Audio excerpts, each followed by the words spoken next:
What's up, everybody? Welcome to Week 3, your noon update before Sunday NFL kickoff. We are heading into, obviously, the third week of games here. We've got one finishing up right now in London between the Jags and the Ravens. We're going to jump right into it with some actives and inactives here. First things first, DeMarco Murray. He's going to be possibly limited this week with a hamstring injury. Could limit him versus already a tough matchup with Seattle. Should you play him regardless this week, or is Derrick Henry worth a look here? Yeah, I wouldn't play him regardless. I mean, obviously, depending on what your lineup looks like, you may have to, but I would kind of stay away from him if you can. Derrick Henry looked superb last week. You're playing a good defense, so at best case, you have a semi-healthy DeMarco Murray splitting time with Derrick Henry against a great defense. So if you can not play him, that would be probably a better look. If you have to, you have to. But yeah, that's my feeling as well. I mean, I didn't touch DeMarco in drafts this year, in large part because I figured this was the year Derrick Henry was going to take over. Did not expect it to be week 3, but here we are. Here we are. So, yeah, I don't think I'd touch him this week. Now, that being said, I'm not going to be shocked if he has like 5 carries for 6 yards and 2 touchdowns. It's possible, I guess, but the beauty of a guy like Henry is you don't have to worry much about a vulture because Henry is the big back as well. So I wouldn't start him this week. All right, let's talk about Sam Bradford here. Obviously, he is out again this week. We found that out earlier in the week here. Still an impact to Stephon Diggs and Adam Thielen.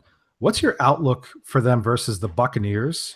And are you expecting some tough sledding for Dalvin Cook, or do you think this is going to be kind of his game to jump off the page here and have a little bit of a PPR bonanza? Yeah, the PPR thing, I mean, that's why it's part of the reason why you love Cook in the first place, is he's got those points regardless of the matchup or the quarterback. Listen, Pittsburgh's defense is excellent, but he didn't show up that much last week, and Thielen and Diggs definitely didn't do much for you last week. Really, the whole Vikings offense didn't do a whole lot for you last week, and I kind of expect some of the same here this week. Tampa Bay played really well last week. Again, it's Chicago, so I'm not sure how much stock to put into what they have, like 57 minutes of a shutout against the Bears. So, yeah, I think Tampa's in that situation where they want to show that they're for real here. You got to go into Minnesota. Minnesota looked awesome at home in week 1, but without Sam, I'm just not overly interested in their offense, period. yeah, I never thought I'd say that. Without Sam Bradford, I'm out. But Right. But yeah, I was a little nervous last week, and as I shared in this little 15-minute quick wrap up about Thielen and the possibility of Case Keenum having the same connection, and my nerves were shown to be true. There's no reason to expect that to go away this week. I mean, it's a little bit of a lesser defense, I think, but just as good, really, in terms of stopping Case Keenum from doing what he wants to do, which is kind of be that game manager, general type thing, and they don't have a chance against the Bucs with that mentality. So, yeah, I'm staying away from Thielen and Diggs this week again. All right, so one more player situation here to address with Deonte Foreman. They're expecting an increased workload out of him in Houston this week. How do you balance this out? If you own him, or maybe you own Lamar Miller, are you staying away from this situation right now, or are you still playing Lamar Miller? I'm not really sure how to balance it, and I know that I'm seeing online that's a huge question right now. I think I'm still playing Lamar with the hesitation of I don't expect 150 and 2 scores. You know what I mean? He's certainly got a ceiling. It's just so frustrating because I still don't understand what happened. He was so tough in Miami.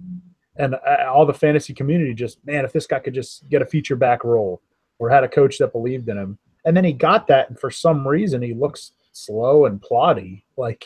I'm not sure exactly what happened there. I'm not ready to give up yet. I'm a little scared of Foreman for sure. But I'm still rolling with Lamar. I think they're going to try to keep that ball out of Tom Brady's hands, and that's going to have to do with both backs. So. Yeah, I think what I'm noticing now, and not to completely bash on the Houston Texans, but that offensive line is just awful. And look at what Jay Ajayi is doing in Miami with essentially the same line that Lamar Miller had. Maybe 1 or 2 pieces have changed, but I mean, that I don't want to say that was all of Lamar Miller's, strength, but like at the same time, you take that away, and now you're in a terrible situation offensive line wise.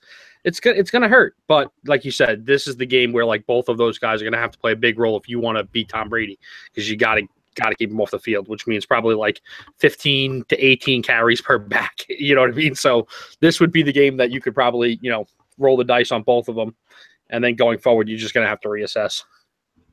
All right, so Jen, just real quickly here, all these guys are pretty fantasy relevant in the grand scheme of things. They're all in and playing this week. We've got Gronk, Jay Ajayi, Jarvis Landry, Jordan Howard, Danny Amendola, Chris Hogan.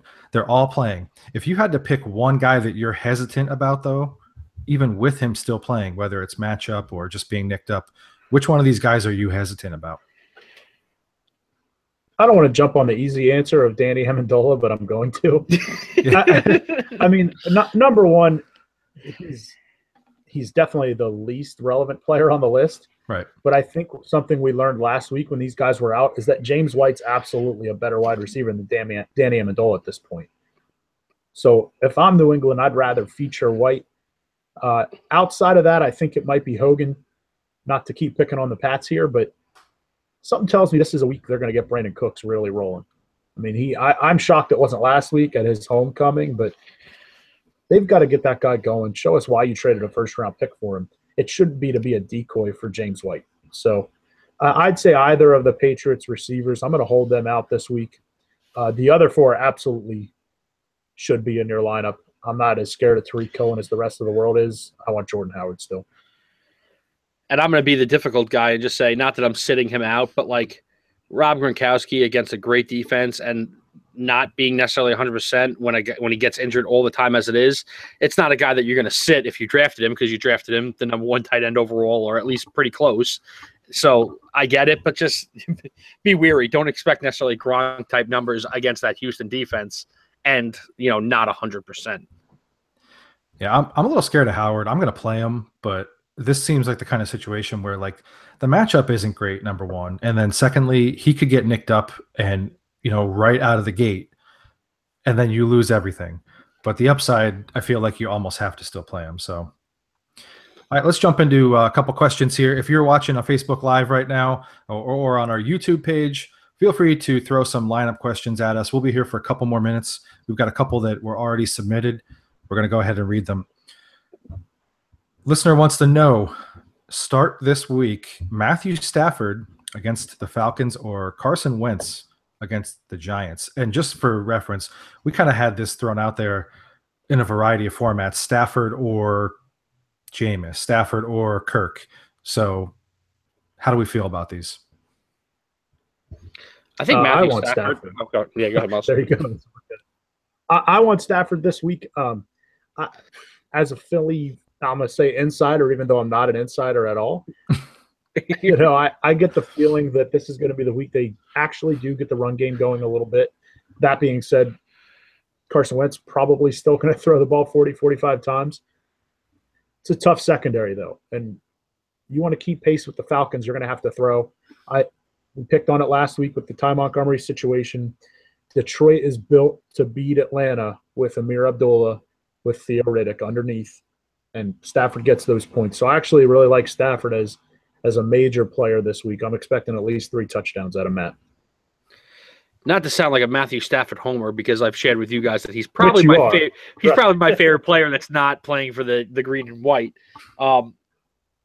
He's becoming almost a given starter every single week. I mean, I know that's not where he was drafted, quote unquote, but he's shown it. He showed it for 16 games last year, and now he's shown it for the first 2 this year.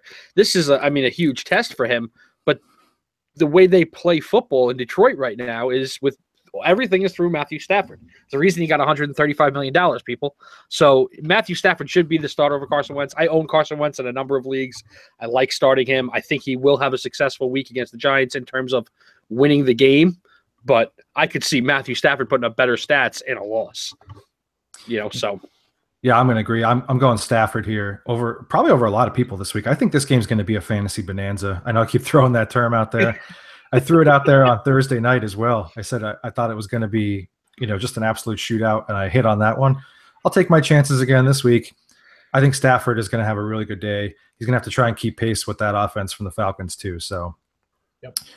While we're talking about quarterbacks, would you play Jay Cutler this week? Of course, playing against the Jets' much maligned defense over a quarterback with a tougher matchup, looking at specifically in this instance, Jameis Winston.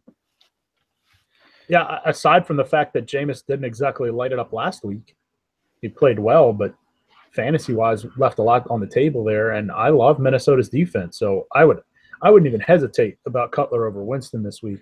As far as just, insert quarterback A, I'm a Jay Cutler sucker right now. I like him. I like him a lot. I like him even more against the Jets.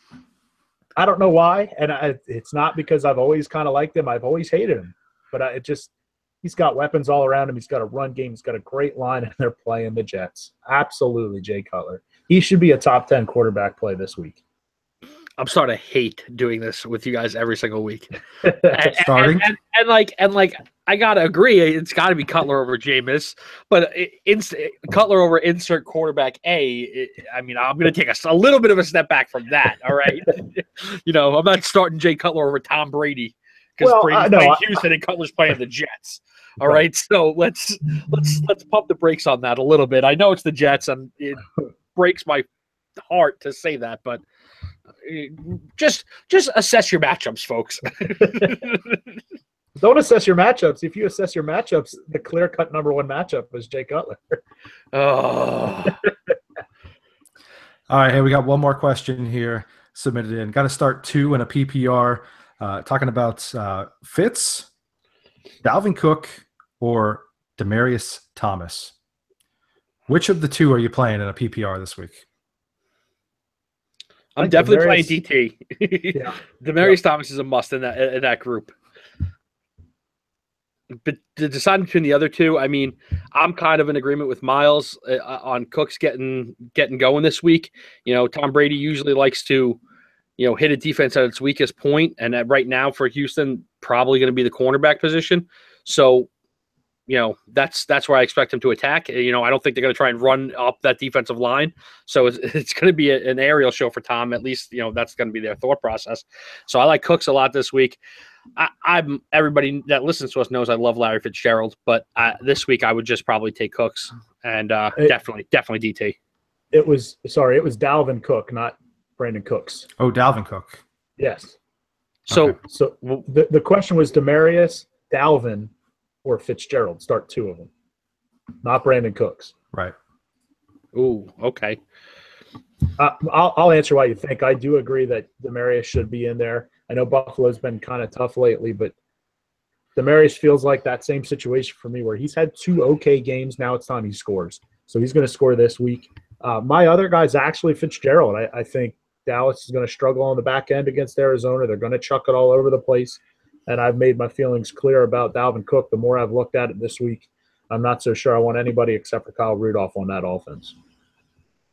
Without Sam Bradford or even with Sam? Oh, without Sam. But once Sam, again, it's crazy to say it the way we're saying it. Once Sam's back in, I actually want all those guys. But for now, I'm a little prepared to be wrong on this one, but I would probably go with Fitz since it's a PPR instead of Cook. I think that Tampa's going to be really able to.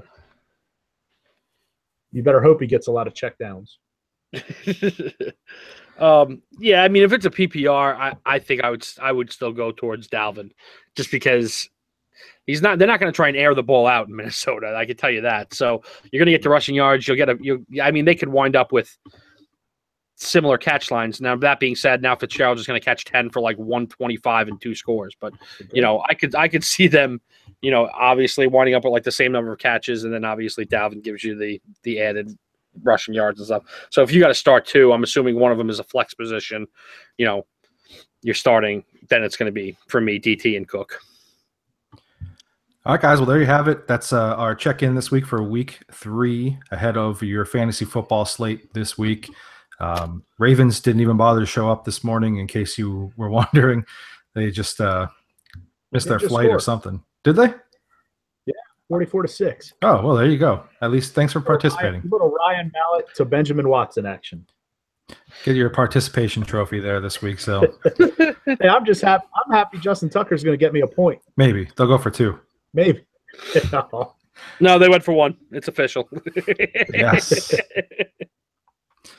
All right. Well, thanks for checking in, guys. Hopefully this worked out nicely. I've been following along on Facebook Live here and on YouTube. Everything seems to be running smooth. So give us your feedback. Let us know how it works out. We want to hear from you. The next couple minutes will be around on social media as well. If you have a last-minute question that you need to get answered, you can hit us up with that. Don't forget, we got a lot of stuff going on. Check us out at footballgoons.com. The big Le'Veon Bell autographed jersey giveaways going on. You can figure out how to sign up for our email newsletter there and get entered for that. We'll have the podcast live this Tuesday night. Power rankings will be out. And, of course, hit us up on social media, facebook.com/footballgoons. And on the Twitter, we are at footballgoons. Good luck, everybody, this week, and go get a win.